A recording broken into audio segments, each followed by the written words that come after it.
ET now स्वदेश पर देश में निवेश की इस बदलती तस्वीर को हम सेलिब्रेट कर रहे हैं। हर सोमवार हम आपको मिलवाते हैं इक्विटी मार्केट में कदम बढ़ा चुकी कुछ ऐसी ही सफल महिलाओं से।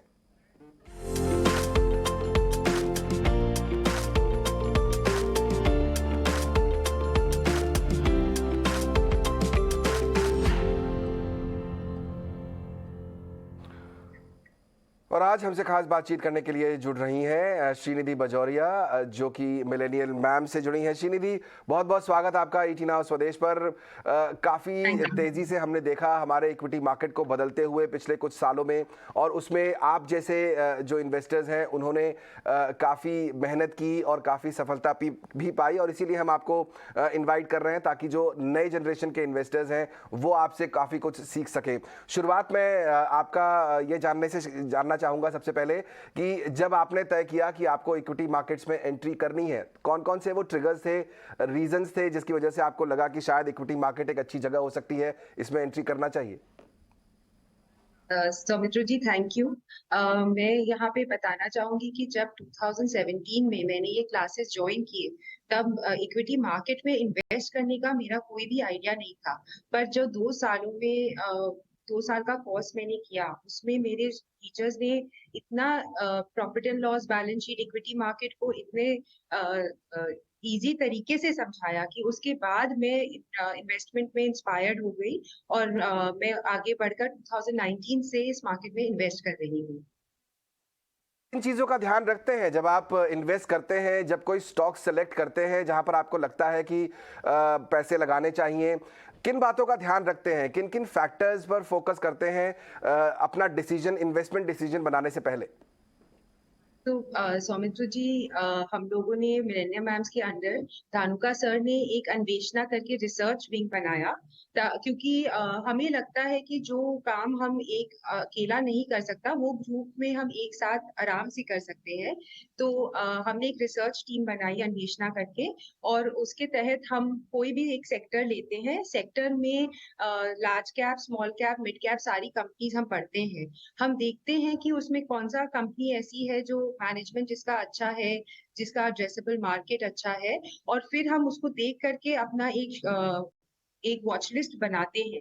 और उस वॉच लिस्ट के अनुसार हमें जब भी अपॉर्चुनिटी मिलती है, हम जा करके उसमें इन्वेस्टमेंट करते हैं। ओके, तो बिल्कुल एक लिस्ट बनती है, उस वॉच लिस्ट के हिसाब से काम होता है, ये बहुत अच्छी बात है। एक बड़ा इंटरेस्टिंग मेरे मन में सवाल आ रहा है, वो ये कि कई बार क्या होता है कि जब हम बात करते हैं कि महिलाओं को कहाँ पर पसंद आता है इन्वेस्ट करना, और मैं शेयर बाजार की बात नहीं कर रहा हूँ, तो हम बाहर की जब बात करते हैं तो ये एक शायद एक प्रेजुडिस है या लोगों के मन में है कि कमोडिटीज लोग खरीदना पसंद करते हैं, गोल्ड खरीद लेती हैं महिलाएं, शेयर बाजार में शायद पैसा नहीं लगाती हैं। आप कैसे कैसे डिसीजन लेती हैं? आप गोल्ड खरीदना पसंद करती हैं या आप कमोडिटीज के स्टॉक में पैसा लगाना पसंद करती हैं? आपकी क्या स्ट्रैटेजी होती है?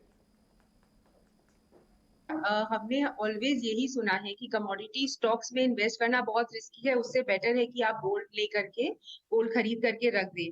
पर मैं यहाँ पे ये बताना चाहूंगी कि अगर आप कमोडिटी साइकिल को अच्छे से समझ सकते हैं, आप अगर उसमें लॉन्ग टर्म के लिए घुसते हैं, आप अगर उसमें अच्छे से, जैसे हम लोगों ने एक सीमेंट सेक्टर पर बहुत इन डेप्थ स्टडी किया, हम लोगों ने देखा कि अगर सीमेंट का प्राइस चेंज होता है, अगर उसमें सीमेंट में रॉ मटेरियल्स और अगर उसके फ्यूल और लॉजिस्टिक कॉस्ट चेंज होते हैं, तो उसमें एबिटा पर टन पर कैसा इफेक्ट आता है। तो मुझे नहीं लगता कि कमोडिटी स्टॉक्स में इन्वेस्ट करना ऐसा कोई डिफिकल्ट चीज है।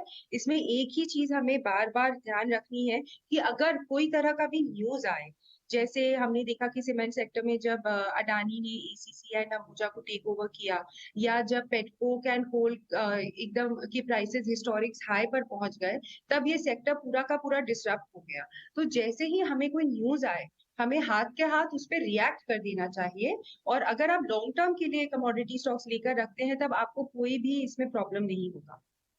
अच्छी बात आपने बताई, ये अच्छी स्ट्रैटेजी होनी चाहिए, न्यूज़ को भी ध्यान में रखना बहुत ज़रूरी है और उस हिसाब से रिएक्ट करना भी बहुत ज़रूरी होता है। एक आखिरी सवाल श्रीनिधि आपसे पूछूंगा, आज आप बहुत अहम दिन हमारे साथ जुड़ी हैं, आज टीचर्स डे है। क्या आपकी सीख रही पिछले कुछ सालों में जो आपने शेयर बाजार में इन्वेस्टमेंट शुरू किया है, किस तरह की लर्निंग्स आपकी रही, कौन कौन से वो टीचर्स थे जिन्होंने मदद की आपकी आपके इस जर्नी में? सो ये आज का दिन मेरे लिए बहुत स्पेशल है क्योंकि आपके प्लेटफ़ॉर्म के ज़रिए मैं अपने teachers Dhanuka sir and Guaniya sir को धन्यवाद देना चाहूँगी। आज 30 साल पहले उन्होंने मिलेनियम मैम्स को चालू किया था एंड उनके विज़न, उनके डेडिकेशन और उनके हार्ड वर्क के कारण आज मेरे कोलीग्स और मैं इस प्लेटफ़ॉर्म पर आ सके, आपके सामने हम लोग बात कर सके एंड इसके लिए और आज मैं आपसे शेयर करना चाहूँगी कि कलकत्ता में 500 विमेन के साथ इन पर्सन हम लोग ये स्पेशल डे सेलिब्रेट कर रहे हैं, जहाँ पे हमारे बॉम्बे एंड बैंगलोर के मैम भी शामिल होंगे एंड उन्होंने एक यही चीज़ बताया कि नारी के अंदर एक दृढ़ता होती है आगे बढ़ने की एंड अगर नारी फ़ोकस कर ले और उस फ़ोकस के ज़रिए वो अपने राह पर चलती रहे, तो वो कहीं भी किसी भी फ़ील्ड में चाहे वो इन्वेस्टमेंट हो या और कोई भी फ़ील्ड हो, उसमें जी, वो सफलता ज़रूर पा सकती है। बहुत ही मोटिवेटिंग बात आपने यहाँ पर कही है श्रीनिधि। बहुत बहुत शुक्रिया आज समय निकालकर हमारे साथ इस चर्चा में शामिल होने के लिए। थैंक यू सुमित्रा जी। चलिए